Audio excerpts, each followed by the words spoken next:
วัสดีเนาะตอนนี้ผู้สาวกำลังแต่งตัวเตรียมไปตรวจท้องเนาะรู้สึกว่าเจ็บท้องผู้สาวลาวเลยยงเตี้ยๆนี่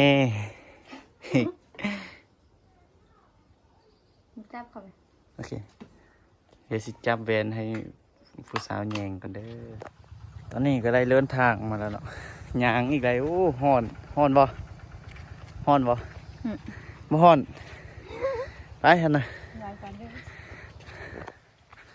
บ่ฮ้อนปานเลยแต่ว่าโอ้แสงแดดนี่สุดยอดเลย ใช่เร็วส่งนี้มี3เสื้อ สอนซะเลยก็ได้ฮ้อนหลายเบิ่งจากสีหน้า ไม่ไล่ มาโฮมเขาพี่ไหมย่างทางนี้ไหมทางหลังไหมเส้นทางไปแต่นี่ย่างไปได้ทุกคนนำหลายเนาะรถข้ามอะไรเนาะห้วยตัวนั้น ลูกเลย นุ่งเลยก็ได้นุ่งไปเอารถข้ามอะไรห้วยไอ้นั่นนำเลิกหลายคนตีเข้าเลยหันปลารถอยู่พุ่นเรากันยางมาเนาะโอ้อากาศห่อนหลายนี่มีรถจักรเข้ามาเนาะเขาก็บอกข้ามไล่แล้ว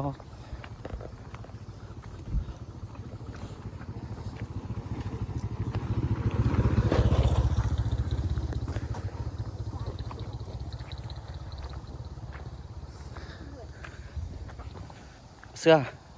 เรือกระเป๋าห่อนแห้งเนาะเสื้อมงไปก่อนแล้วตอนกลับจังสื่อคันโฮมเนาะนั่นนี่แหละพี่น้องเลยอยู่บ้านนอกบ้านหน้าอดทนสู้ๆแอควันนึงดูท่าฮูบลูปานว่าอันประเทศอันเดอร์กี่กลมหัวนะเขาเอาเสื้อกลมอ้อนเฟมัดหัวนะผู้หญิงประเทศเล็กกินเนาะผู้สละเคยเห็นแต่ในคลิปหรอย่างไปสุขศาลาเนาะของหมอหน่อย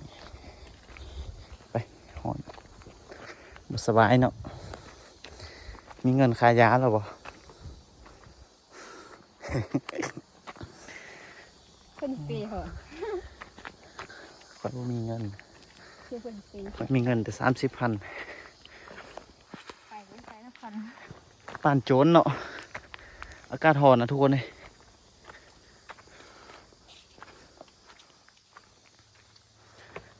มากับผู้สาว2 คนเนาะอันนี้เป็นสาวลาวเหนือบ่เป็นสาวลาวเตอร์ไปสาวก็อยากอายกล้องหน่อยหนึงเนาะ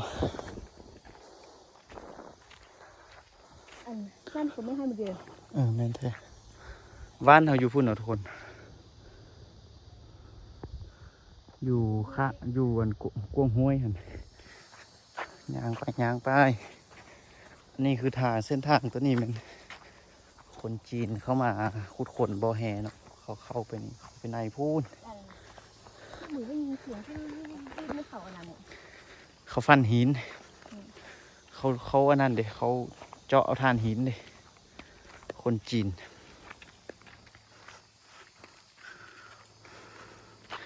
สุขสนทุกคนฮอนไลน์แต่อีกนั่นนึงก็สิฮอนแล้วอีกประมาณ10 นาทีฮอนแล้วบกไกลเนาะแต่ว่ายังฮอนแลดหลายเดิทางเมืองซัมเตอร์เคร่งหัวฟันเด้อนี่เด้ออากาศก็เริ่มฮ้อนแล้วเริ่มหนาวเนาะเริ่มสิหนาวเนาะแต่ว่ามันยังฮ้อนอยู่ตอนนี้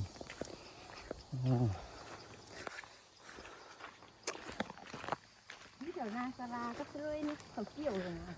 เกี่ยวแล้วไม่แล้วปลดออกเบิ่งปลดเสื้อออกเบิ่งฮ้อนบ่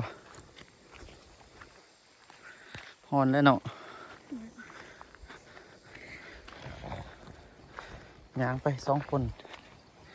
ยัง3 คน ต้องเบล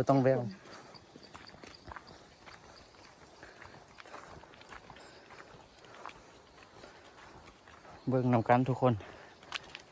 ว่าอีกประมาณจักนาทีเอาซีฮอตเนาะ เขายังได้ข้ามหนำอีกห้วยหนำอีกห้วยหนึ่งอันห้วยตัวนี้เป็นห้วยน้อยดอกห้วยบนยือปานใดเนาะสวัสดีพี่น้องทางลาวและสวัสดีพี่น้องทางไทยรับชมนำกันบ่รับชมอยู่แข้งใดกะฝากคอมเมนต์มาเด้อ เหงื่อเต็มเลยสิ เหงื่อเต็มห่อนลองจับท่าเขาเบิ่งเหงื่อสวัสดีไปนี่กระเป๋าเมียเนาะเบิ่งเหงื่อนี่ ห่อนขนาด หาเลยของมัน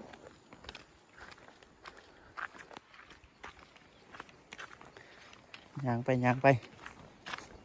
อีกบุล้นกระฮอดเนาะ คนเตี้ย เจอเข้ามาแล้ว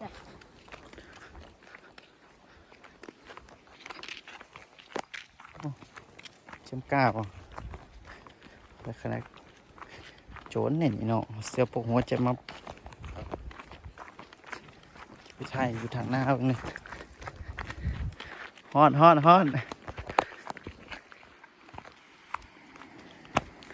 กำลังย่างไปอยู่ตอนนี้นะฮอนบ่พักเสาห่มบ่เสาห่มหน่อยหนึงก่อนโอ้ยไปคือน้ หนาม ำน้ำหมดนั่นพี่ดู มันคือกับอันกองทุกหนอก เออฮอนบ่ หัวแห้ง ยิ้มเลย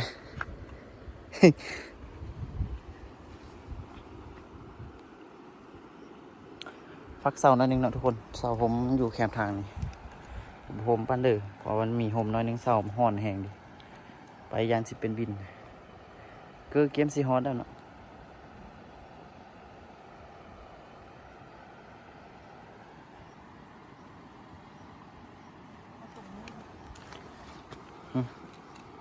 ทงอ่ะ ๆพี่เกลือดีกว่า ทงกับสบายดีพ่อแม่พี่น้องเนาะนี่ตอนนี้เสาผมอยู่เด้อห่อนแหงย่างไปห้องหมอเนาะไปกวดสุขภาพเนาะแต่ว่าตอนนี้เสาผมอยู่ห่อนรถจักรก็ขี่มาบ่ได้จะน้อยกับสิย่างไปอีกเส้นทางไปพุ่นอูนห่อนบ่แพงห่อนเนาะโอ้ห่อนหลายเบิ่งฟ้าแลดเสาผมอยู่นี่แหละจะนอนเบิ่งเฮือนี่ก็ฮู้แหละโอ้ตายเดินทางต่อทุกคนเอ้ยยังบ่ทันหอดถึงเมื่อยแม่นบ่ไปก่อนไป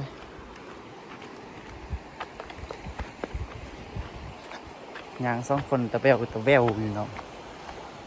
มันจะแป้วแหละแป้วเบิ่งทุกคนโอ้ห้วยน้ำท่วมหน้าเขานี่เบิ่งมีแต่ไม่หินกับทรายเขาบ่เดือดจักเม็ดคอยเด้อมื่นเด้อ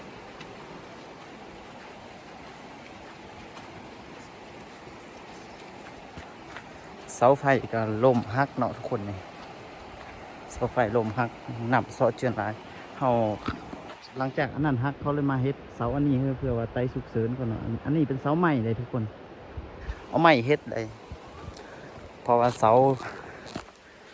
เยื่อมันหักเลยก็เลยว่าเอาไม้มาเสิร์ฟซะก่อนเฮ็ดเสาสุกเสริญเสาไฟฟ้าโอ้มี2 เสาพุ่นใด2-3 เสาพุ่นบอกโอ้มีหลายเสาอยู่เสานี้อันนั้นก็ยังเป็นไม้เลย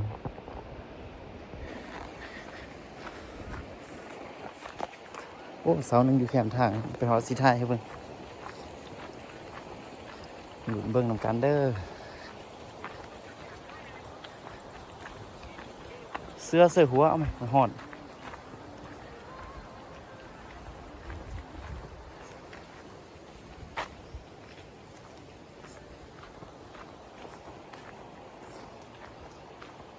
เบิ่งทางสิไปคือไก่แท้เนาะมีความย่างเหมือนไปตื่นตัวไก่วะนี่นี่ตัวไก่เขาอยู่แถวนี้ตั้งสติไปนำทางมีเสียงเลยตื่นเพิ่นบ่ตั้งสติ ตื่นตัวไก่ ผู้สาวตื่นไก่เลยรู้เพื่อนที่ทำเหือนเนาะ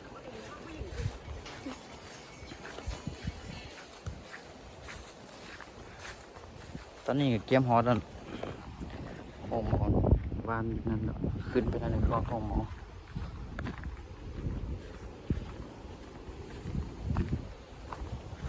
เฮ้ยจะพาลิ้นเขาสั้นฮอนนี่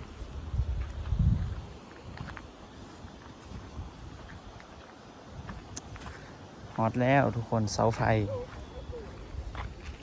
เพิ่นอัดกินอ่ะจังหวะโมเมนต์บไรบันทึกติบ่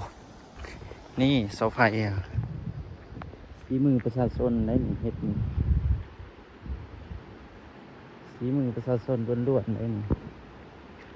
กอใหม่2 กอมาแล้วก็ตอกใหม่เป็นคันเป็นคันขึ้นขำขึ้นเลยโอ้มีหลายเสาทุกคนเลยน้ำท่วมเสาไฟฮักก็เลยประชาชนก็เลยว่ามาเฮ็ดเสาไฟแบบเอาจากธรรมศาสตร์มาเลยนะเสาไฟนี่นะ2 เสาอยู่ถึง2 เสานั่นก็ไหม้นั่นก็ไหม้เสานี่นี่เอาใหม่มา2 กอเฮ็ดคันขึ้นเอาวันนี้ต้องได้ข้ามน้ำแล้วไปซับใส่ถุงก่อนโอ้มีขัวกับแมนเสาไผ่ได้เลยเสาไผ่ฮักพอนี้เป็นขัวข้ามน้ำเลยเนาะเสาไผ่ฮักพอนี้เป็นขัวข้ามน้ำเลย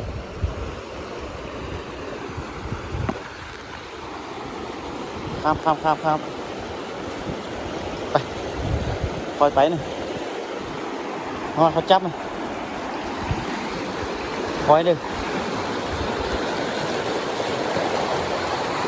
มวยอันนี้นองโอ้เฮเสาไฟหักลายเสา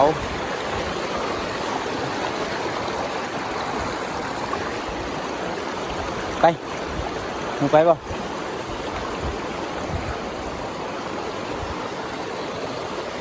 คอยจีทองเอาซะขึ้นหลังเลยมาเลย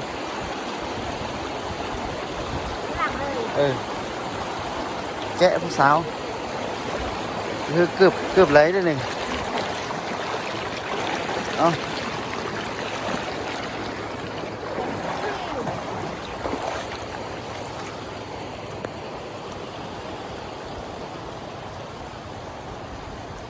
เกมฮอตแล้วนะทุกคนเนาะนี่อยู่หั่นไอ้ของหมออยู่บ้านนี่แหละนี่ฮอตแล้วยังอีกนิดเดียว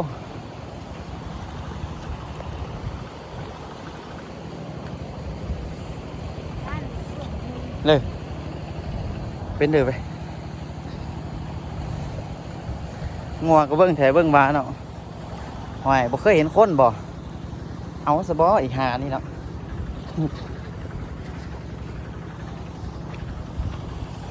ห่อนหลายอันนี้เป็นบ้านหัวเสียงเด็ดทุกคน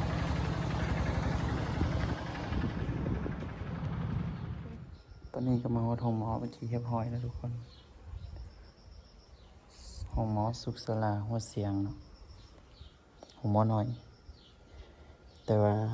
แฟดเขาฟักเบียร์เขากำลังกินเขาเนาะตอนนี้ก็มีผู้ใดจักคนต้องเล่นทางท่าเขา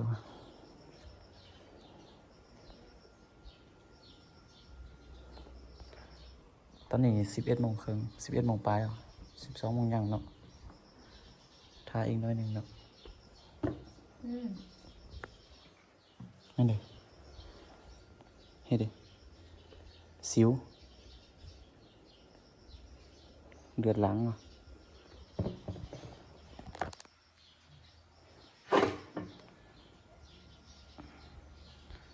หอโถงหมอแล้วทุกคนแบบนี้